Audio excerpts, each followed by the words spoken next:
C'est toujours avec peine qu'on abandonne les vieux camarades, ceux qui vous ont accompagnés au cours de longues années, aujourd'hui pleines de souvenirs.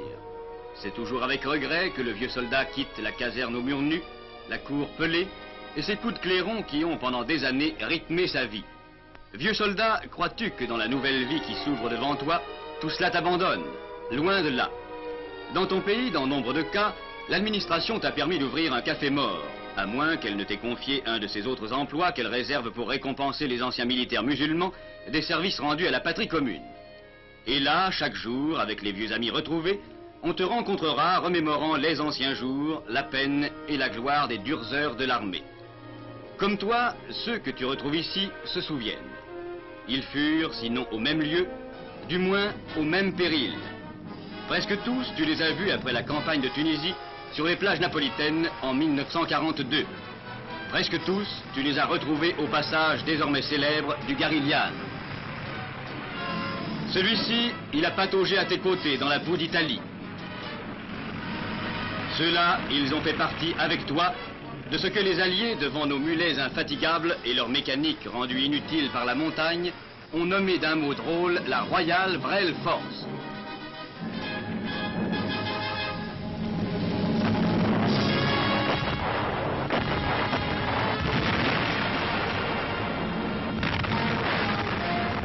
Ensemble, vous vous rappelez cette dure bataille de pique aux approches de Cassino, ces sommets qu'il fallait prendre un par un.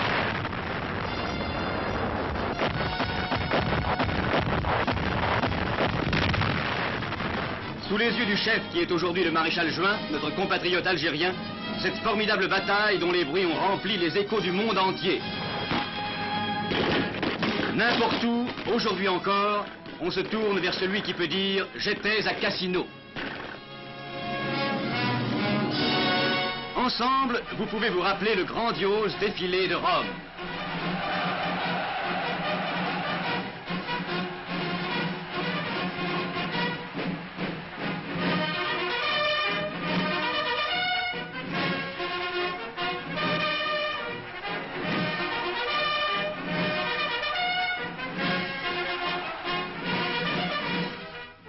Ensemble encore, vous pouvez rappeler les heures du débarquement sur les côtes de Provence.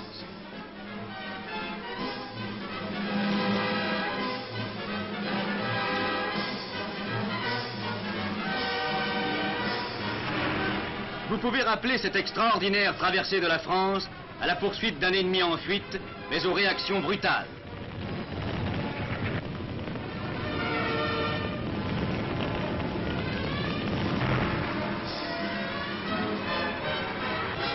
Strasbourg heureuse au milieu d'une Alsace délivrée.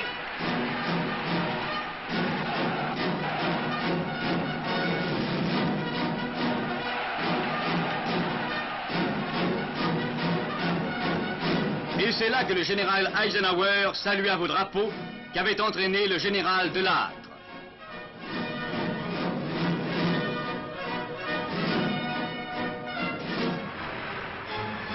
Et puis le pont de Kehl, le passage du Rhin. L'hiver et la neige des routes allemandes. La forêt noire. Et ces villes qui tombaient les unes après les autres et où, à votre approche, sortaient des fenêtres des flammes ou des drapeaux blancs.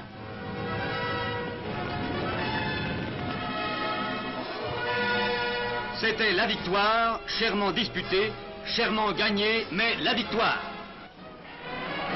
Et vous êtes quelques-uns à vous rappeler, comme d'autres se rappellent les grandes heures de 1918, cette grande journée où l'armée d'Afrique, au milieu des acclamations du peuple de France, descendit les Champs-Élysées.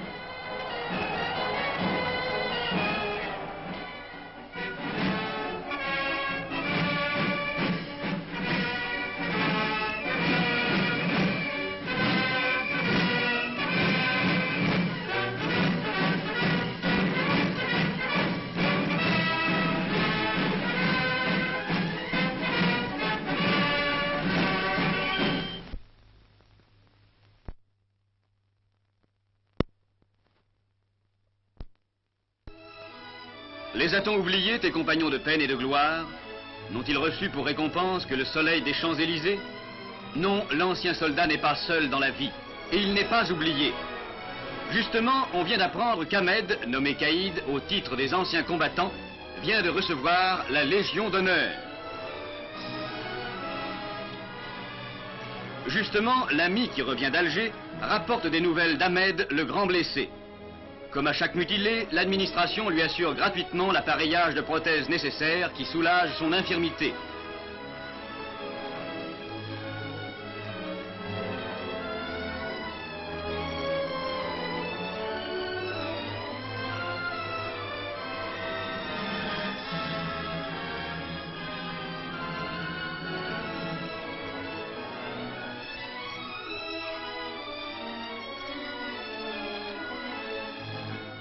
Dira-t-on encore que l'ancien soldat, sa tâche accomplie, est abandonné? Non, car c'est le ministre des anciens combattants qui, lui-même, a voulu inaugurer le centre des invalides de guerre de Kouba, vaste et clair ensemble, magnifiquement aménagé et destiné uniquement à héberger les mutilés de guerre.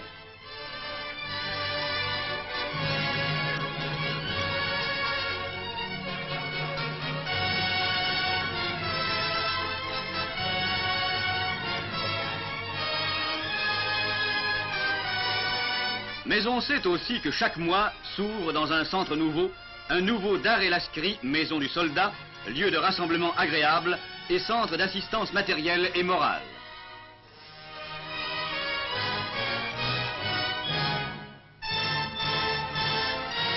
L'ancien soldat abandonné. Mais c'est justement pour lui que sont organisées par les Amitiés africaines ces tournées itinérantes de prospection auxquelles participe le délégué départemental du ministère des anciens combattants ainsi que le secrétaire général de l'office départemental ou leurs représentants qui vont sur place et dans les douars les plus reculés pour examiner les revendications des anciens militaires et détecter ceux qui, à cause de leur analphabétisme, ignorent leurs droits ou n'en réclament pas l'application.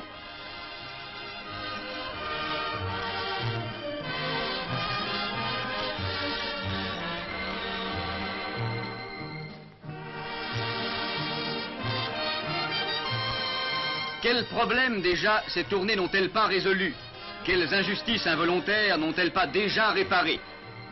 C'est Mohamed qui, soudain, ont appelé à toucher plus de 100 000 francs de rappel sur sa pension qu'il avait oublié de mettre à jour.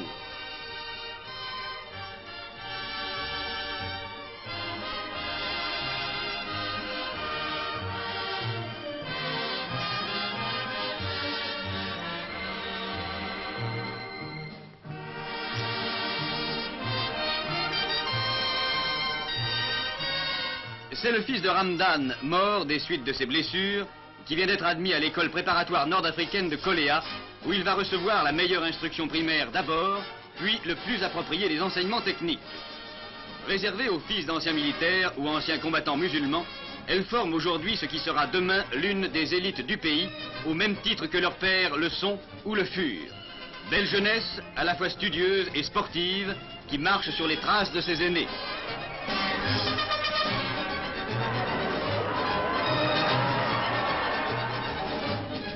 Pour vous, ce défilé enfantin en rappelle d'autres plus lourds de sens et plus hauts en couleur.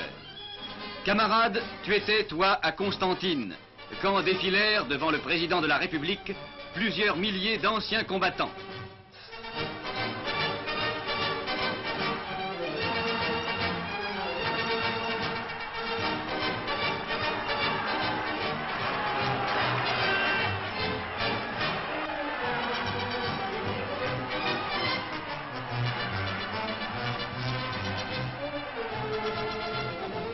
Toi, camarade, tu étais à Alger quand, retrouvant le rythme du pas de leur régiment, les vétérans musulmans, ceux de 1918 et ceux de 1945, saluèrent de leur visage grandi par la fierté, de leur poitrine médaillée, de leur chair blessée, le premier des Français.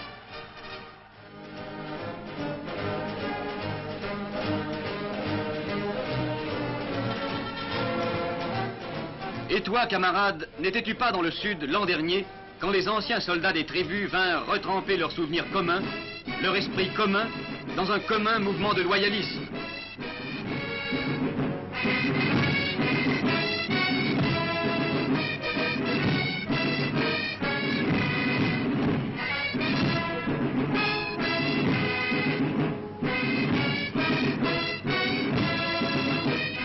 toi, vétéran de 14. Et vous, vous deux, vétérans de 44. Vous n'avez pas oublié ce défilé magnifique de Marnia, où à l'ombre des mêmes drapeaux s'étaient rejoints 10 000 soldats sans uniforme, venus de partout pour témoigner que l'armée d'Afrique se retrouvait non seulement avec ses soldats d'aujourd'hui, mais aussi avec ses soldats d'hier.